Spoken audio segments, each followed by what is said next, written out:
हेर्दै हुनुहुन्छ त्रिशुली खबर टिभी।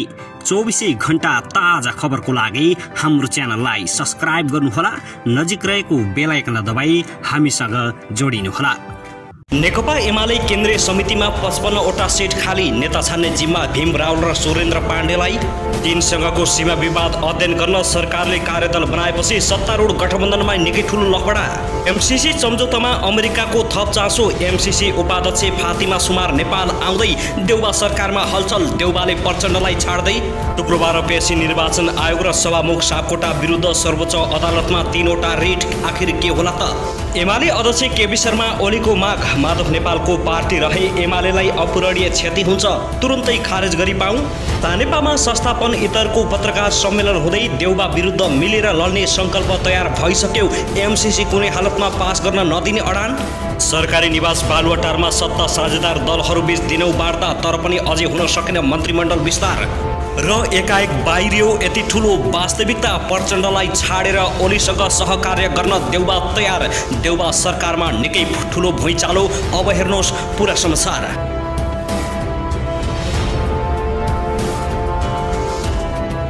दर्शकबिन नमस्कार, तपाईहरुलाई हार्दिक स्वागत छ हाम्रो च्यानल त्रिशुली खबर टिभीमा।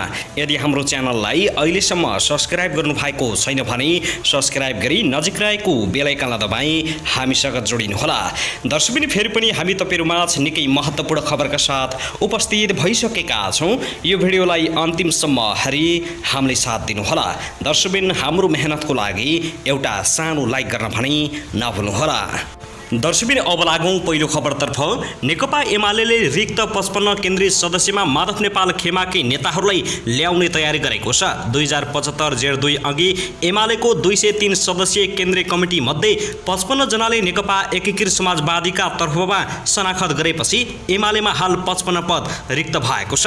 रिक्त पद पूर्ति गर्दा तत्कालीन नेपाल खेमाको विचार समूहमा रहेका तर हाल एमाले तर्फ खुलेका नेताहरू मध्येबाटै चयन गरिने एमालेले जनाएको छ। रिक्त 55 जना केन्द्रीय सदस्यको सिफारिस भने नेपाल समूह छाडेर अन्तिम समयमा एमालेमा सहमति भएका 10 स्थायी कमिटी सदस्य रहने भएका छन्। 55 सदस्य सिफारिस गर्ने जिम्मेवारी उपाध्यक्ष भीम रावल र स्थायी कमिटी सदस्य सुरेन्द्र पाण्डेले पाएका छन्। एमाले अध्यक्ष केपी शर्मा ओलीले विगतमा नेपाल समूहमा आबद्ध भएका तर हाल एमाले तर्फ खुलेका मध्येबाटै रिक्त पद पूर्ति गर्ने रावल र पाण्डेलाई सदस्य सिफारिसको जिम्मा दिएको एमाले कार्यालय सचिव शेरबहादुर तामाङले जानकारी दिएका छन्। तामाङका अनुसार रिक्त सदस्य र 10 बुँदे सहमति अनुसार केन्द्रीय कमिटीमा मनोनयन गरिने 10% सदस्यको टुङ्गो विधान अधिवेशन अघि नै लगाइने तयारी भएको छ। उनले विधान अधिवेशन अघि पार्टी छाडेका 55 जना र मनोनयनमा पर्ने 20 जना गरी 75 जनालाई विधान अधिवेशन अघि नै केन्द्रीय कमिटीमा मनोनयन गर्ने तयारी भएको जानकारी दिएका छन्। साथीहरू कसलाई केन्द्रमा लैजाने भन्ने विषयमा छलफलमा हुनुहुन्छ। चाँडै केन्द्रीय कमिटीले पूर्णता पाउने ठकुवा गरेका छन्। दर्शकबिन त्यसैगरी यता भने सरकारले हुम्लामा चीनसँगको सीमा विवाद अध्ययन गर्न समिति गठन गरेपछि सत्तारूढ गठबन्धनमा विवाद सिर्जना भएको छ। मन्त्री परिषदको बुधबार बसेको बैठकले हुम्लाको नामखा गाउँपालिकाको मिमी लाप्तादेखि हिल्समा उठेको सीमा समस्या अध्ययन गरी प्रतिवेदन पेश गर्न गृह मन्त्रालयका सहसचिवको सहयोग जत्तोमा नापी विभाग, नेपाल प्रहरी, सशस्त्र प्रहरी बल र सीमा विज्ञ रहेको समिति गठन गर्ने निर्णय गरेको थियो। त्यसमा माओवादी केन्द्रका अध्यक्ष पुष्पकमल दाहाल प्रचण्ड, नेकपा एकीकृत समाजवादीका अध्यक्ष माधव कुमार नेपाल र जसपा अध्यक्ष उपेन्द्र यादवको असन्तुष्टि रहेको स्रोतले बताएको छ। मन्त्री परिषदको उक्त निर्णय आफूहरूसँग सल्लाह नगरी आएको भन्दै उनीहरूले प्रधानमन्त्री देउबासँग असन्तुष्टि जनाइरहेका छन्। 2077 असोजमा हुम्लामा चीनले नेपाली भूमि अतिक्रमण गरेर 9 वटा भवन बनाएको समाचार सार्वजनिक भएको थियो। त्यसपछि नेपाली कांग्रेसका केन्द्रीय सदस्य समेत रहेका कर्णाली प्रदेशका सांसद जीवनबहादुर साई नेतृत्वको टोली स्थगल अध्ययनमा गएको थियो। उनको नेतृत्वको टोलीले 12 नम्बर पिलर सारेर भवनहरू बनाएको प्रतिवेदन दिएको थियो। तर परराष्ट्र मन्त्रालयले भने विज्ञप्ति जारी गर्दै चीनले नेपाली सीमा नमिचेको दाबी गरेको थियो। चीनका लागि नेपाली राजदूत महेन्द्र बहादुर पाण्डेले समेत दुई देशबीच अहिले कुनै पनि सीमा समस्या नरहेको दाबी गरेका थिए। काठमाडौँ स्थित चीनिया राजदूतले समेत शाहीको नाम नै किटेर अतिक्रमण गरेको भन्ने आरोपको खण्डन गरेकी थिइन्। उनले नेपाली कांग्रेसका सभापति शेरबहादुर देउवालाई भेटेर त्यसबारेमा स्पष्ट पारेकी थिइन्। तर फेरि देउवा नेतृत्वको सरकारले नै चीनसँगको सीमा विवादको मुद्दालाई फेरि अगाडि ल्याएको छ। भारतीय सुरक्षा बलले तुन काटेर नेपाली नागरिक जयसिंह धामी बेपत्ता भएको घटनामा सरकारले भारत सरकारसँग कूटनीतिक पहल गर्न नसकेको भनेर आलोचना भइरहेका बेला सरकारले चीनसँगको सीमा विवादको अध्ययन गर्न समिति गठन गरेको हो। कांग्रेसभित्र पूर्व उपप्रधानमन्त्री विमलेन्द्र निधि र जीवनबहादुर साईले चीनबाट नेपाली भूभाग अतिक्रमण भएको दावी गर्दै आइरहेका छन्। उनीहरूले साउन 26 मा बसेको कांग्रेसका देउवा निकट पदाधिकारी र केन्द्रीय समितिको बैठकमा समेत छानबिन समिति गठन गर्न दबाब दिएका थिए। दर्शकबिन त्यसैगरी संसदको आउँदो अधिवेशनबाटै अमेरिकी सहयोग परियोजना मिलेनियम च्यालेन्ज कर्पोरेसन एमसीसी पारित गर्नुपर्ने प्रधानमन्त्री शेरबहादुर देउवाको प्रस्तावले सत्ता गठबन्धनमा निकै ठूलो तरङ्ग ल्याएको छ। मंगलबार बिहान बसेको सत्ता गठबन्धनको बैठकमा प्रधानमन्त्री शेरबहादुर देउवाले एमसीसी पारित गर्नुपर्ने प्रस्ताव गरेका थिए। तर उनको प्रस्तावलाई गठबन्धनका अरू सदस्यहरूले तत्कालै अस्वीकार गरेका थिए।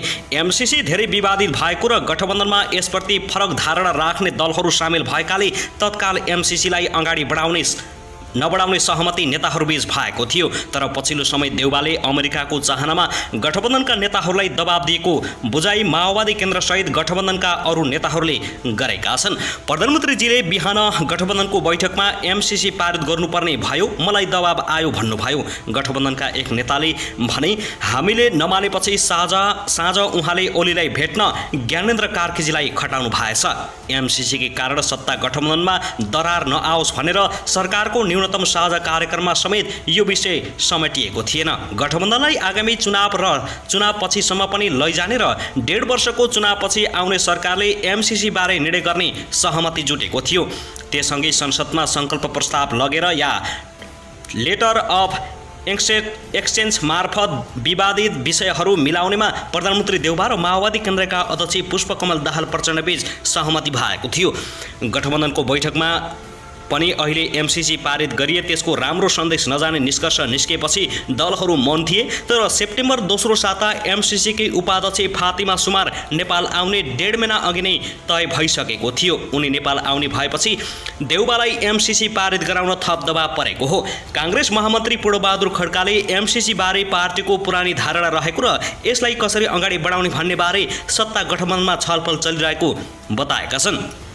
एमसीसी बारे कांग्रेस पहिलेदेखि नै खुला छ, हाम्रो धारणा फेरिएको छैन। खड्काले भने भर्खरै सरकार बनेको छ, विस्तार हुने क्रम जारी छ, हामीले गठबन्धनभित्र कसरी अघि बढ्ने भनेर छलफल गरिरहेका छौँ। तर सत्ता गठबन्धनका अरू दलहरू भने एमसीसीलाई अहिले कुनै पनि हालतमा पारित गराउन नहुने पक्षमा लाग्नु भएको छ।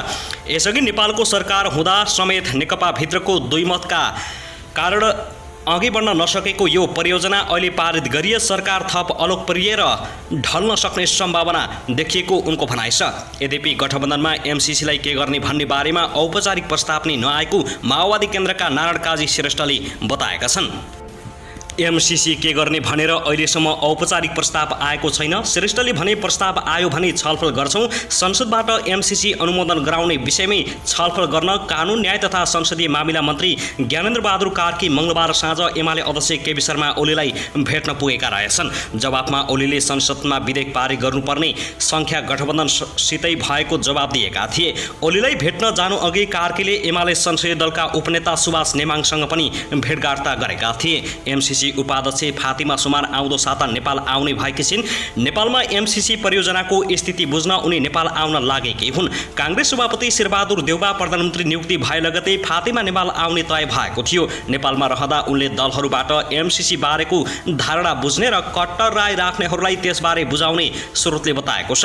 यसअघि पनि तत्कालीन सत्तारूढ दल नेकपामा एमसीसी बारे चर्को विवाद भएका बेला त्यसका सहायक उपाध्यक्ष जोनाथन ब्रुस नेपाल आएका थिए। त्यो बेला उनले सत्ता गठबन्धनका नेताहरूलाई भेटेर एमसीसी बारे स्पष्ट पार्ने प्रयास गरेका थिए। तर तत्कालीन नेकपाको अध्ययन कार्यदलले एमसीसी सम्झौतामा रहेका केही अस्पष्टता हटाएर मात्रै यो परियोजना पारित गर्नुपर्ने सुझाव दिएका थिए। दर्शकबिन त्यसैगरी यता भने प्रतिनिधि सभाको सबभन्दा ठूलो दल नेकपा एमाले विभाजनले प्रदेश सभामा पनि वैधानिकता पाउँदैछ। बागमती लुम्बिनी र सुदूरपश्चिम प्रदेश सभामा मंगलबार नेकपा एकीकृत समाजवादी रोज्ने प्रदेश सभा सदस्यहरूले शनाखत गरेका छन्। अन्य प्रदेशमा पनि एमालेबाट अलग हुने नेताहरूको शनाखत गराउने तयारी भइरहेको छ। धमाधम एमाले छाडिसकेका छन्। निर्वाचन आयोगले दल रोज्ने मिति 22 भदौसम्म तोकेकाले एमालेका प्रदेश सभा सदस्य र स्थानीय तहका जनप्रतिनिधिहरू यति बेला तानातानमा परेका छन्। एमालेका नेताहरू सकेसम्म धेरैलाई रोक्न र एकीकृत समाजवादीका नेताहरू आफूतिर तान्न ओली सक्रिय भएका छन्। एकीकृत समाजवादीका नेता बेदुराम भुषाल धेरै नेता कार्यकर्ता पहिल्यै प्रष्ट रहेकाले उनीहरूलाई तान्न धेरै मेहनत गर्नु नपर्ने बताएका छन्। समानान्तर कमिटी छँदै थिए, कमिटी बनाउन लागि परेका र त्यहाँ रहेकाहरूले कित्ता स्पष्ट पारिसके भुषालले भनेका छन्। गत 4-5 चैत्रको राष्ट्रिय कार्यकर्ता भेलापछि बनेका समानान्तर कमिटी र त्यसका नेताहरूको वैधानिकता मात्रै अहिले टुङ्गो लागिरहेको उनको भनाइ छ।